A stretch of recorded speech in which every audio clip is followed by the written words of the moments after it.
ক্ষমতায় এলে 2 বছরও টিকবে না বিএনপি। সীমান্তে স্বেচ্ছাসেবক লীগের কেন্দ্রীয় নেতা আটক। আক্তার মন্তব্য করেছেন, পালিয়ে থাকা নেতারা এখন ঘের দখলে রাজনীতি করছে। পল্লবীতে 5 কোটি টাকা চাঁদা না দেয়ায় ব্যবসা প্রতিষ্ঠানে হামলা, গুলিবিদ্ধ এক। এতক্ষণ শুনছিলেন সংবাদ শিরোনাম, এবারে বিস্তারিত। বিএনপি পুরনো রাজনৈতিক ধারা আঁকড়ে ধরে ক্ষমতায় এলে 2 বছরের বেশি টিকতে পারবে না বলে মন্তব্য করেছেন ইনকিলাব মঞ্চের মুখপাত্র শরীফ ওসমান বিন হাদি। শনিবার ঢাকা বিশ্ববিদ্যালয়ের মধুর ক্যান্টিনে আয়োজিত এক জরুরি সংবাদ সম্মেলনে এই কথা বলেন তিনি। ব্যবসায়ী সোহাগ হত্যাকাণ্ড এবং সেই ঘটনায় রাষ্ট্রযন্ত্রের ভয়াবহ নিষ্ক্রিয়তার প্রতিবাদে এই সংবাদ সম্মেলনের আয়োজন করে সংগঠনটি। শরীফ ওসমান বিন হাদি বলেন, আগে বলেছিলাম পুরনো রাজনীতি করে বিএনপি ক্ষমতায় এলে 3 বছরও টিকবে না, এখন বলছে 2 বছরও পারবে না। আপনারা 300 আসনে জিতলেও ক্ষমতায় গিয়ে বাস্তবতা পাল্টাতে পারবেন না। তিনি বলেন, এখন মানুষও পাল্টে গেছে, যারা সবসময় নিপীড়নের শিকার হচ্ছে তারাই এখন জবাব দিতে শিখেছে।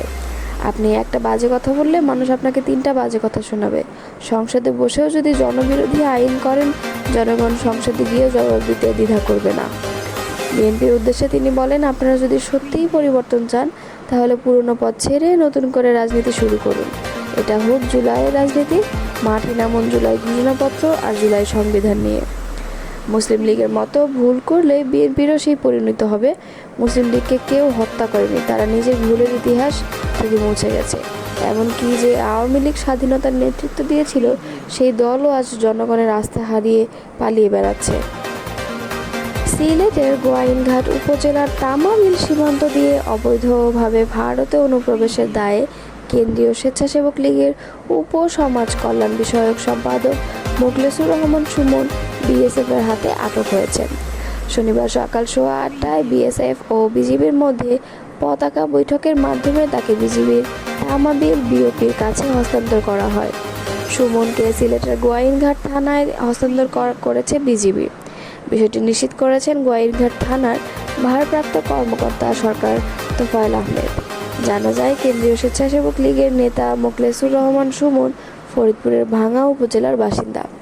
বৈষম্য বিরোধী ছাত্র আন্দোলন চলাকালে ছাত্রদের উপর দমন পীড়ন সহ নানা অভিযোগে তিনি পলাতক আসামি। ওসি বলেন, সুমনের বিরুদ্ধে মামলা প্রক্রিয়াধীন। জাতীয় নাগরিক পার্টির সদস্য সচিব শেখ আক্তার হোসেন বলেছেন, বাংলাদেশ থেকে হাসিনা পালিয়েছে, কিন্তু তার সিস্টেম রয়ে গেছে।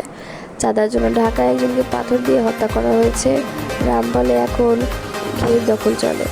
কোথাকার কোন পালিয়ে থাকা নেতারা এখন এখানে এসে ঘের দখলের রাজনীতি করছে। শনিবার জাতীয় নাগরিক পার্টির দেশ গড়তে জুলাই পদযাত্রা কর্মসূচির অংশ হিসেবে 12তম দিনে বাগেরহাটের রামপাল উপজেলার ফয়লা বাজারে পথসভায় তিনি এসব কথা বলেন। এ সময় আক্তার বলেন, বাংলাদেশে যদি কেউ ঘের দখল, চাঁদাবাজি, ছিনতাই, কমিশনের রাজনীতি করতে চায়, বাংলাদেশের মানুষ যেভাবে হাসিনাকে বিদায় করেছে সেভাবে তাদেরও বিদায় করবে।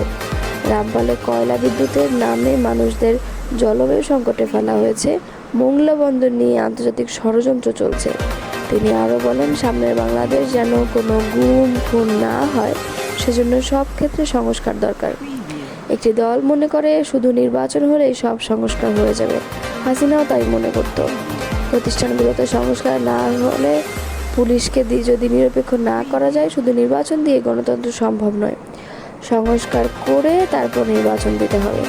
এই পথসভায় জাতীয় নাগরিক পার্টির মুখ্য সংগঠক নাসির উদ্দিন পাটোয়ারি বলেছেন, এসি রুমে বসে তারা বলে বাংলাদেশের মানুষ সংস্কার বোঝে না। আমরা তাদের হুঁশিয়ারি দিতে চাই, আমরা রাজপথে নেমেছি, লড়াই শুরু হয়ে গেছে। আমাদের নতুন খেলা খেলতে হবে। পুরাতন বন্দোবস্তের সঙ্গে আমরা নেই। যারা পুরাতন বন্দোবস্ত, চাঁদাবাজি, লুটপাটে ফিরতে চায় তাদের আপনারা লাল কার্ড দেখাবেন।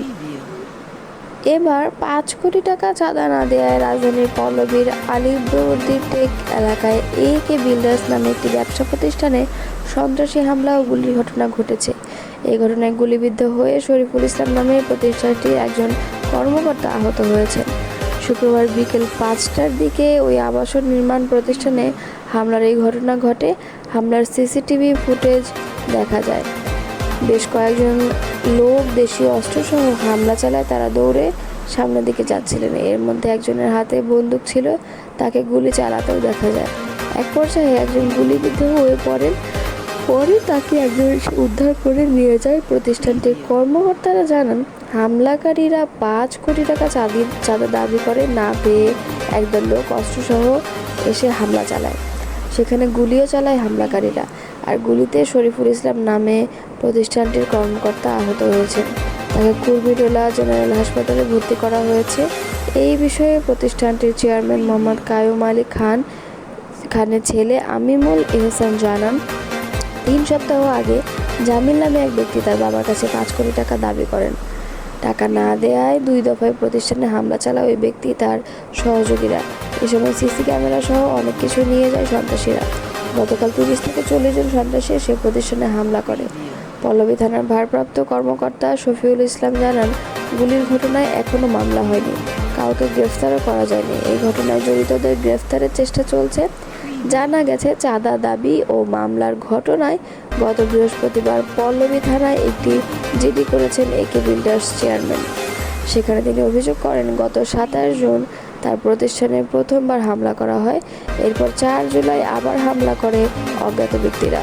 তারা ভয়ভীতি ও প্রাণনাশের হুমকি দিচ্ছেন বলেও সেখানে উল্লেখ করেছেন তিনি।